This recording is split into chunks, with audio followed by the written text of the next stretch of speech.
গরুর মগজ বা ঘিলু নিয়ে আসলাম। তো এটাকে আমি 5 মিনিট ভিজিয়ে রেখেছিলাম। দেখো ভিতরে রক্তগুলো বাইরে বেরিয়ে এসে দেখো পানির কালারটা কীরকম হয়েছে। তো আমি রক্তাক্ত শিরাগুলো ভালো করে টেনে টেনে পরিষ্কার করে নিয়েছি। এটাকে এবার টুকরো করব, বেশি ছোট টুকরো করব না, যাতে গলে না যায়।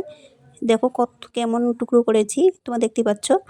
তো এদিকে আমি মিক্সচার দিয়ে আমি কাঁচা লঙ্কা, রসুন, আদা দিয়ে ভালো করে মিক্সার করে নিয়েছি। এদিকে কড়াইতে তেল, পেঁয়াজ কুচি দিয়ে এটাকে ভালো করে ভেজে নেব। তেজপাতাও দিয়ে দিলাম।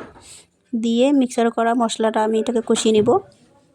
কষিয়ে নিয়ে আবার মশলা, হলুদ, শুকনো লঙ্কার গুঁড়ো, লবণ দিয়ে এটাকে ভালো করে কষিয়ে নেব, যাতে কাঁচা গন্ধ না থাকে।